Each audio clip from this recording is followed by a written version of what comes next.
नमस्कार दोस्तों, आपके अपने फेवरेट यूट्यूब चैनल पर आपका स्वागत है। मैं सुरेश कुमार एक बार फिर से आपके साथ। दोस्तों, आपकी पहली क्लास क्लियर हो चुकी है। आज क्लास नंबर 2 स्टार्ट करें ITI second year electrician theory की।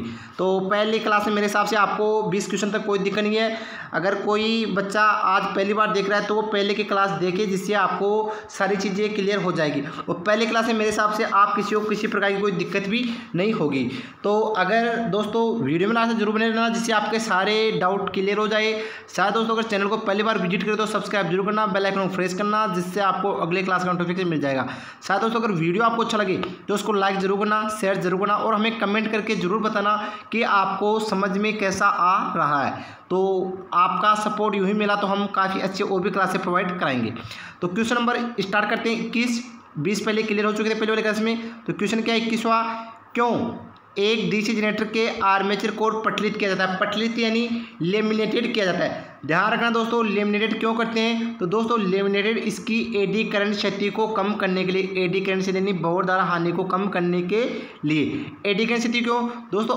ध्यान रखना, भंवर द्वारा हानि क्या होती है, यानी आर्मेचर कोर द्वारा स्थापित चुंबकीय क्षेत्र पर पड़ने वाला मुख्य प्रभाव क्या करता है आपका, यानी आर्मेचर द्वारा चुंबकीय बलरेखा को बार बार छेदन होता है। तो उसमें क्या होता है, उसमें एडी करंट शक्ति का उत्पन्न होता है। इसके अलावा आपको पूछे कि स्टैटिक शक्ति को कम कैसे है, तो स्टैटिक शक्ति पूछे तो वहाँ पर क्या करेंगे दोस्तों, सिलिकॉन स्टील की मात्रा बढ़ा देंगे तो आपकी स्टैटिक शक्ति कम हो जाएगी। तो क्वेश्चन आपको ये भी पूछ सकता है कि स्टैटिक शक्ति को कम करने के लिए क्या करेंगे, तो सिलिकॉन स्टील की मात्रा बढ़ाएंगे। साथ ही एडी करंट शक्ति कम करने के लिए क्या करेंगे, तो इसमें क्या आएगा, आर्मेचर कोर को पटलित करेंगे, लेमिनेटेड करेंगे। दोस्तों इसका राइट आंसर आएगा आपका डी। क्या आएगा? डी। मेरे हिसाब से इस क्वेश्चन में कोई दिक्कत नहीं होनी चाहिए आपको। अगला क्वेश्चन है, डीसी जनरेटर का आर्मेचर प्रतिरोध बहुत कम क्यों है? तो बता दो दोस्तों, डीसी जनरेटर में आर्मेचर का प्रतिरोध बहुत कम क्यों होता है? तो दोस्तों इसका कम होने का कारण है, यानी आर्मेचर वोल्टेज ड्रॉप को कम करने के लिए। आर्मेचर ड्रॉप को क्यों दोस्तों, एक चीज़ का ध्यान रखना, क्योंकि आर्मेचर द्वारा स्थापित चुंबकीय क्षेत्र प्रबल होता है, क्योंकि उसमें क्या होता है, चुंबकीय बलरेखा को छेदन होगा तो उसमें अधिक EMF पैदा होगा। तो उसमें क्या होगा, वोल्टेज ड्रॉप का कम होगा, क्योंकि आर्मेचर का प्रतिरोध कम होता है तो उसमें धारा अधिक प्रवाहित होगा, तो उसके कारण उसमें क्या होगा, वोल्टेज ड्रॉप कम होगा। तो इसका राइट आंसर क्या आएगा? बी। मेरे हिसाब से यहाँ तक किसी को कोई दिक्कत नहीं होनी चाहिए। अगला क्वेश्चन है, अगर किसी को क्वेश्चन में डाउट हो दोस्तों, आप हमें कमेंट बॉक्स में कमेंट करके जरूर पूछना, जिससे हम आपका डाउट क्लियर करेंगे। क्वेश्चन है, डीसी जनरेटर को घड़ी की दिशा में ही क्यों चलाना चाहिए? ध्यान रखना दोस्तों, हमेशा जनरेटर क्लॉकवाइज दिशा में चलता है, एंटी क्लॉकवाइज दिशा में नहीं चलता है। तो घड़ी की दिशा में ही क्यों चलाया जाता है दोस्तों इसमें आपका अवशिष्ट चुंबकत्व की रक्षा करने के लिए। क्यों दोस्तों, अगर ये एंटी क्लॉकवाइज है तो इसमें क्या होगा, इसका अवशिष्ट चुंबकत्व समाप्त हो जाएगा। इसी कारण से हमेशा क्या करते हैं, क्लॉकवाइज दिशा में चलाते हैं। तो इसका राइट आंसर क्या आएगा? बी, यानी अवशिष्ट चुंबकत्व की रक्षा करने के लिए। अगला क्वेश्चन है दोस्तों आपका क्वेश्चन नंबर 24, और 24 क्वेश्चन है दोस्तों आपका, बड़े डीसी जनरेटर में घुमावदार क्षतिपूर्ति क्यों प्रदान की जाती है? तो घुमावदार क्षतिपूर्ति क्यों प्रदान की जाती है, एक बार ऑप्शन के लिए एक बार फिर देखेंगे। अधिक लोड कनेक्ट करने के लिए, कम्यूटेशन प्रभाव को कम करने के लिए। दोस्तों कम्यूटेशन प्रभाव को कम करने के लिए क्या करेंगे दोस्तों, तो इसमें ये तो होगा नहीं, क्योंकि उसमें क्या होगा, प्रतिरोध की मात्रा वो बढ़ा देंगे। तो अगला क्वेश्चन है दोस्त, इसमें ऑप्शन देखते हैं, अगला ऑप्शन क्या है, आर्मेचर प्रतिक्रिया प्रभाव को बेहतर करेगा, जनरेटर की दक्षता बढ़ाएगा। तो बताओ दोस्तों ये क्या करेगा? तो दोस्तों ये करेगा आर्मेचर प्रतिक्रिया प्रभाव को बेहतर करेगा। यानी क्वेश्चन एक बार दोबारा क्लियर करो, 24 क्या है, बड़े डीसी जनरेटर में घुमावदार शक्ति पूर्ति क्यों प्रदान करती है? तो दोस्तों इसका राइट आंसर आएगा आपका प्रतिक्रिया प्रभाव को कम करे। प्रतिक्रिया प्रभाव क्या है? प्रतिक्रिया प्रभाव दोस्तों आर्मेचर द्वारा मुख्य चुंबकीय क्षेत्र पर, यानी आर्मेचर रिएक्शन होता है। आर्मेचर रिएक्शन क्या होता है, यानी जब एक कम्यूटेटर होता है, कम्यूटेटर के खंड होते हैं, तो कार्बन आपके जो कार्बन होते हैं, तो कार्बन बस जब दो कम्यूटेटर सेगमेंट्स के बीच में प्रवाहित होते हैं, यानी आपस में स्पर्श होते हैं, तो उसके बीच में एक चिंगारी पैदा होती है। तो उस चिंगारी को क्या बोलते हैं, आर्मेचर रिएक्शन। तो उसमें क्या होगा, उसकी प्रतिक्रिया प्रभाव क्या होगी, बेहतर होती है। उसका राइट आंसर क्या आएगा? सी। अगला क्वेश्चन है दोस्तों आपका 25, और 25 क्वेश्चन है, डीसी जनरेटर के वोल्टेज निर्माण करने में विफल होने का क्या कारण है। यानी कोई डीसी जनरेटर है जो वोल्टेज निर्माण करने में विफल यानी असफल हो रहा है, तो उसका मुख्य रीजन क्या है दोस्तों। तो दोस्तों उसका मुख्य रीजन है फील्ड प्रतिरोध क्रांतिक प्रतिरोध से ऊपर हो जाता है।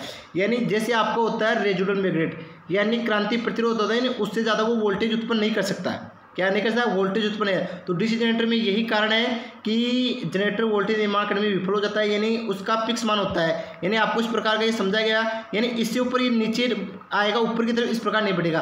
तो आज से यानी जो फिक्स मान होता है उससे ऊपर नहीं बढ़ेगा, उससे बोलते हैं क्रांतिक प्रतिरोध। यानी फील्ड प्रतिरोध क्रांतिक प्रतिरोध के ऊपर होने के बाद में क्या हो जाता है, वो विफल हो जाता है। तो इसका राइट आंसर क्या आएगा, सी। अगला क्वेश्चन है दोस्तों, क्वेश्चन 26 क्या है। क्वेश्चन है दोस्तों आपका 26 नंबर, और जनरेटर का नाम क्या है यदि इसका क्षेत्र आर्मेचर के समांतर हुआ है। काफ़ी अच्छा क्वेश्चन है दोस्तों। यहाँ से मैं आपके एक नहीं 2 क्वेश्चन क्लियर करूँगा।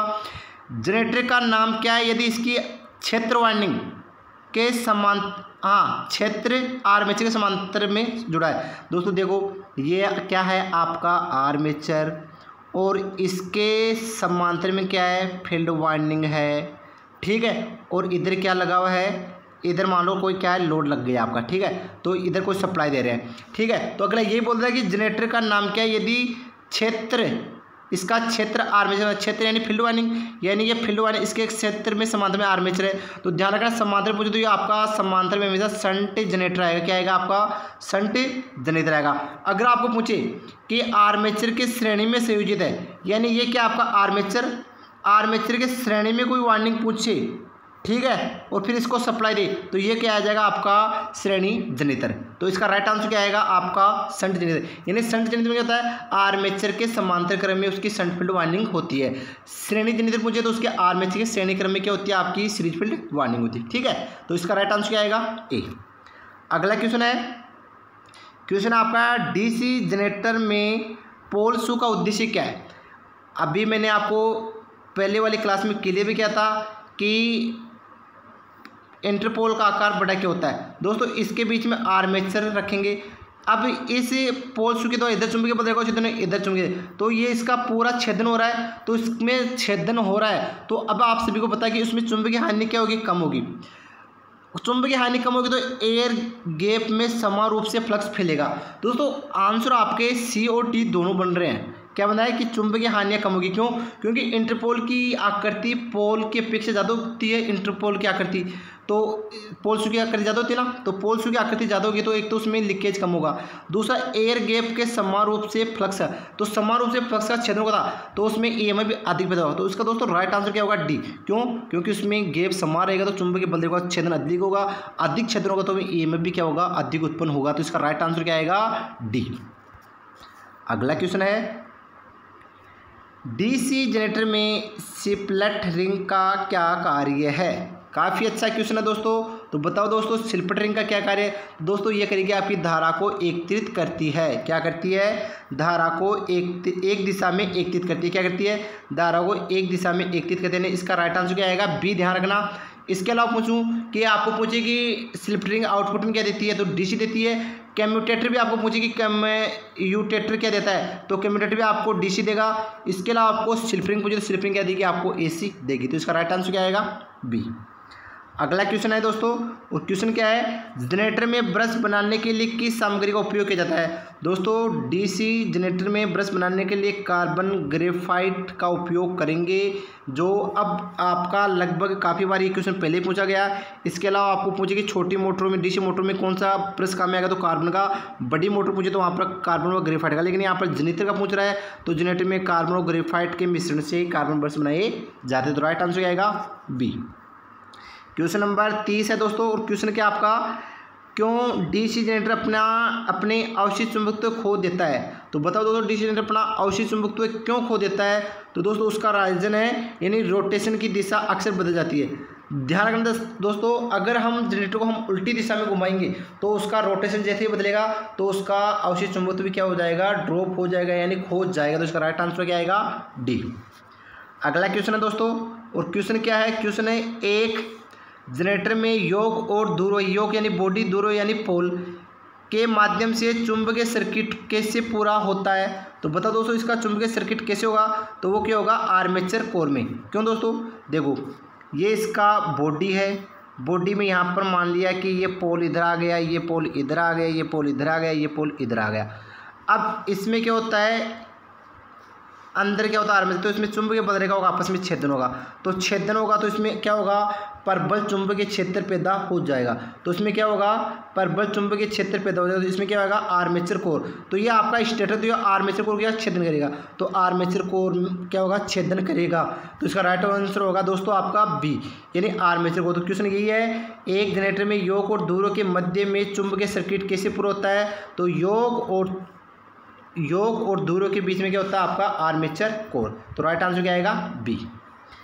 क्वेश्चन नंबर 32 है दोस्तों, और क्वेश्चन क्या आपका क्वेश्चन है डीसी शंट जनरेटर में लोड बढ़ने पर टर्मिनल वोल्टेज कम क्यों हो जाता है। तो बताओ दोस्तों जैसे लोड बढ़ेगा तो उसका टर्मिनल वोल्टेज कम क्यों हो जाता है, तो दोस्तों उसका टर्मिनल वोल्टेज है वो कम क्यों होता है, तो आर्मेचर प्रतिक्रिया प्रभाव के कारण। क्यों दोस्तों, आर्मेचर प्रतिक्रिया प्रभाव के कारण क्या होगा उसमें चिंगारियाँ पैदा होगी, तो चिंगारियाँ पैदा होगी तो उसमें वोल्टेज ड्रॉप क्या हो जाता है। इसका राइट आंसर क्या आएगा ए। अगला क्वेश्चन है दोस्तों आपका, क्वेश्चन काफ़ी अच्छा है, और क्वेश्चन क्या है, लंबी दूरी की वितरण लाइनों के लिए किस प्रकार के डीसी जनरेटर का उपयोग करेंगे। लंबी लाइनों के लिए पूछ रहा है दोस्तों, किसके लिए, लंबी लाइनों के लिए। और दोस्तों जब कभी भी आपको लंबी लाइन के लिए पूछे या लेवल लाइन के लिए पूछे दोस्तों वापस संचयी यौगिक जनरेटर यानी कम्युलेटिव कंपाउंड जनरेटर काम में लेंगे। क्या लेंगे, कम्युलेटिव कंपाउंड जनरेटर। अगर आपको पूछे कि आर्क वेल्डिंग के लिए, तो आर्क वेल्डिंग के लिए कौन सा जनरेटर काम में आएगा, दोस्तों आर्क वेल्डिंग के लिए आपका विभेदिक यौगिक जनरेटर काम में आता है, ठीक है। और लंबी लाइन के लिए पूछे तो आपका आएगा संचयी यौगिक generator. Right answer D. Question number 34 है, क्वेश्चन क्या है, और क्वेश्चन है दोस्तों आपका डीसी जनरेटर में इंसुलेशन प्रतिरोध को बेहतर बनाने के लिए किस विधि का उपयोग करेंगे, यानी उसका इंसुलेशन प्रतिरोध और अच्छा हो तो उसके लिए हम क्या करेंगे। तो दोस्तों कभी भी डीसी जनरेटर का इंसुलेशन प्रतिरोध को बेहतर बनाने के लिए कौन सी विधि का उपयोग करेंगे, दोस्तों उसके लिए करेंगे हम रखरखाव के दौरान मशीन को गर्म हवा देंगे। क्या देंगे, गर्म हवा देंगे। तो इसका राइट आंसर क्या आएगा दोस्तों डी, ठीक है।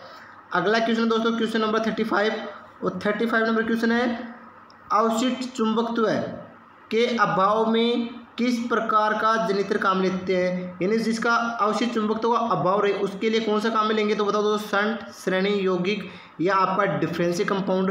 तो अवशिष्ट चुंबकत्व के अभाव के लिए हम क्या काम में लेंगे दोस्तों, तो उसके लिए आपका आता है अलग से उत्तेजन यानी डिफरेंशियल कंपाउंड जनरेटर, यानी आपका अलग से यानी सेपरेट एक्साइटर जनरेटर। सॉरी क्या आएगा, सेपरेट एक्साइटर जनरेटर यानी अलग से उत्तेजित जनरेटर। तो इसका राइट आंसर आएगा आपका डी। क्वेश्चन नंबर 36 है दोस्तों आपका, क्वेश्चन क्या है, आर्क वेल्डिंग के लिए किस डीसी जनरेटर का उपयोग किया जाता है। आर्क वेल्डिंग के लिए किस डीसी जनरेटर का उपयोग किया जाता है, अभी मैंने आपको बताया था पहले भी कि आर्क वेल्डिंग के लिए हम विभेदक यौगिक जनरेटर का उपयोग करेंगे। आर्क वेल्डिंग के लिए हम इसी जनरेटर का उपयोग करेंगे। दोस्तों ध्यान रखना, शॉर्ट सर्किट के दौरान धारा का मान क्या हो जाता है, शून्य होता है, और वोल्टेज का मान शून्य होता है, धारा का मान बढ़ जाता है। तो आर्क वेल्डिंग में जैसे वेल्डिंग करेंगे तो एकदम से इसका वोल्टेज कम हो जाएगा, धारा बढ़ जाएगी। तो ये होता है आपका डिफरेंशियल कंपाउंड। तो राइट आंसर क्या आएगा सी। समझ गए होंगे मेरे हिसाब से, कोई दिक्कत नहीं होगी इसमें। 37 नंबर क्वेश्चन दोस्तों, डीसी जनरेटर में तरंग वार्निंग की विशेषता क्या है। तरंग वार्निंग का मतलब दोस्तों वेव वार्निंग। क्या होती है, वेव वार्निंग। और वेव वार्निंग का मतलब होता है यानी उच्च वोल्टेज प्राप्त करने के लिए। क्या करने के लिए, यानी वोल्टेज का मान अधिक और धारा का मान कम हो, तो उसके लिए किसका काम करेंगे हम, आपका तरंग वार्निंग यानी वेव वार्निंग का। तो दोस्तों ऑप्शन में देखो, कम धारा और कम वोल्टेज, ये किसी के लिए उच्च धारा और कम वोल्टेज, उच्च धारा कम वोल्टेज, ये दोस्तों आपकी आएगी वेव लेप वाइंडिंग, ठीक है। लेप वाइंडिंग क्या होगी, ये होगा कम धारा उच्च वोल्टेज। तो ध्यान रखना दोस्तों, यहाँ पर आपको वेव पूछा था, वेव में क्या होता है वोल्टेज का मान, तो दे रखा है उच्च वोल्टेज और कम धारा। तो दोस्तों इसका राइट आंसर होगा सी, यानी ध्यान रखना वेव में वोल्टेज ज़्यादा होता है और लेप में धारा ज़्यादा होती है। वेव में धारा कम होती है और लेप में क्या होती है, आपका वोल्टेज कम होता है। तो इसका राइट आंसर क्या आएगा सी। क्वेश्चन नंबर 38 है दोस्तों, और क्वेश्चन नंबर 38 क्या है, डीसी जनरेटर में कम्यूटेटर संयोजक में प्रयुक्त प्रतिरोध तार का उद्देश्य क्या है। दोस्तों इसमें जो हम प्रतिरोध तार उपयोग कर रहे हैं इसका उद्देश्य क्या होता है दोस्तों, तो मुझे दोस्तों ऑप्शन देकर बताओ, नियत वोल्टेज बनाए रखे, शून्य स्थितिक रूप से प्रेरित ईएमएफ, सी है स्थितिक रूप से प्रेरित ईएमएफ, और डी है दोस्तों आपका धारा दिशा को आसानी से पलटना। तो दोस्तों इसका राइट आंसर आएगा धारा दिशा को आसानी से पलटना, यानी डी ऑप्शन इसका राइट आंसर आएगा। ठीक है, क्वेश्चन समझ में आया या नहीं आया तो इसमें देखना दोस्तों, नीचे आपके क्या है, ये कम्यूटेटर है, तो कम्यूटेटर भी ये वार्निंग की हुई है। ठीक है, क्वेश्चन नंबर 39 देखते हैं दोस्तों।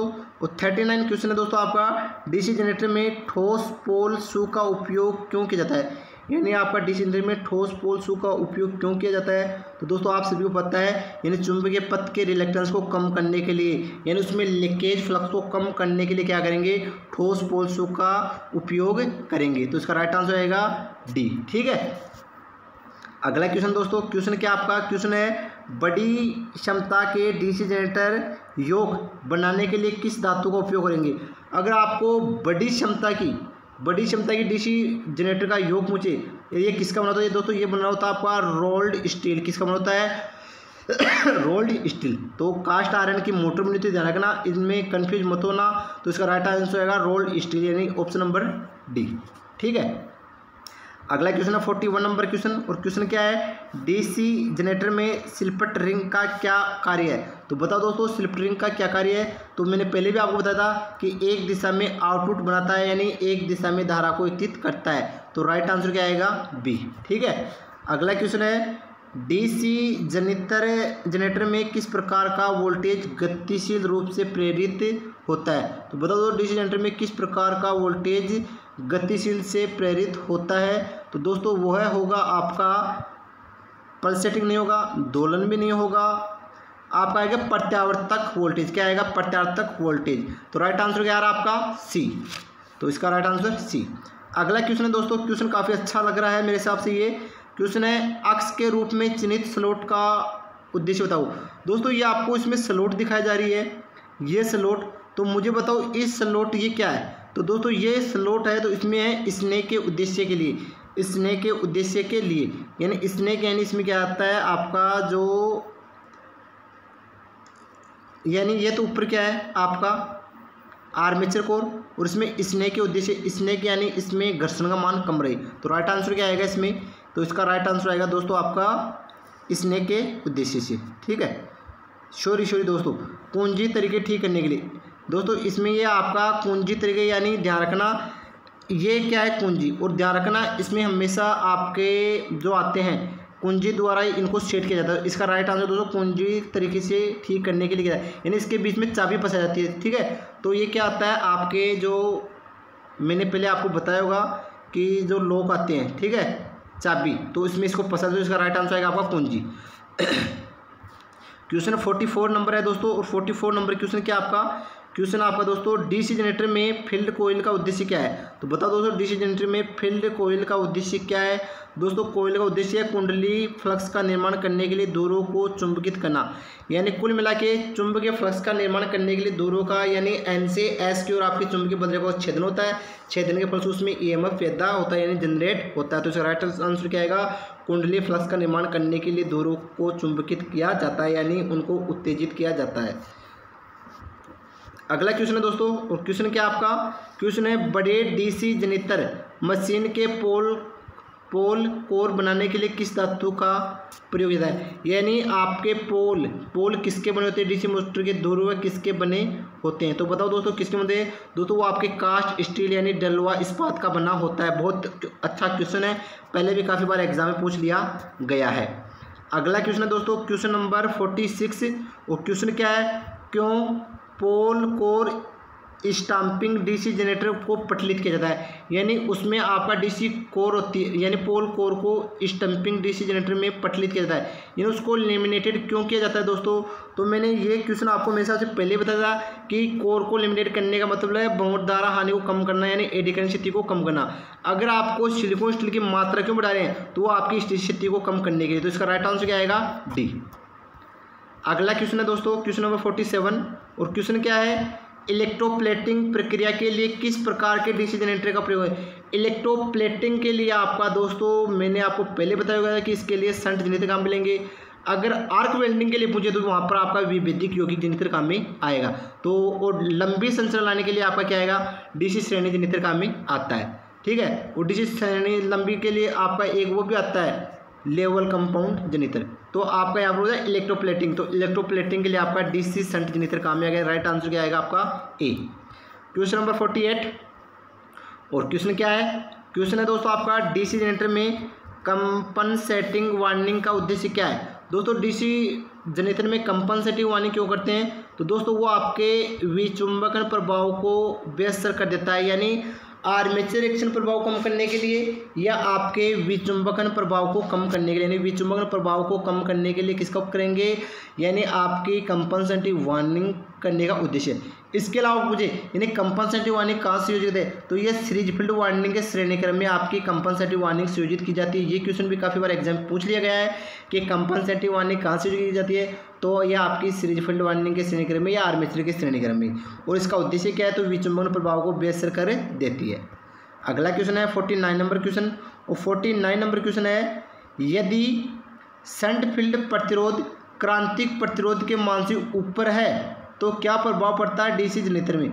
अगर उससे भी ऊपर जा रहा है तो उसका क्या होगा दोस्तों, तो उसका होगा जनरेट वोल्टेज करने में विफल हो जाता है। ये क्वेश्चन मैंने आपको पहले भी क्लियर कर दिया था अच्छी तरीके से, यानी आपका वोल्टेज ड्रॉप फिक्स होता है, यानी जो मान होता है उससे ऊपर नहीं हो सकता, यानी फिक्स होता है। अगर इससे ऊपर जाएगा तो वो क्या हो जाएगा, क्रांतिक प्रतिरोध हो जाएगा, यानी वोल्टेज बनाने में विफल हो जाता है। तो राइट आंसर आएगा सी। अगला क्वेश्चन है क्वेश्चन नंबर 50वां, वो क्वेश्चन देखो दोस्तों आ जाएगा, ये लास्ट क्वेश्चन है, फिर अगली क्लास में क्लियर करेंगे। डीसी जनरेटर में आर्मेचर प्रतिक्रिया का क्या प्रभाव है। डीसी जनरेटर में आर्मेचर प्रतिक्रिया का क्या प्रभाव है, तो दोस्तों आर्मेचर प्रतिक्रिया का प्रभाव है आउटपुट वोल्टेज कम हो जाता है। क्या हो जाता है, यानी अगर डीसी जनरेटर में आर्मेचर प्रतिक्रिया हो रही है तो उसमें वोल्टेज का मान क्या हो जाएगा, वोल्टेज कम, यानी आउटपुट वोल्टेज कम देगा। तो राइट आंसर क्या आएगा बी।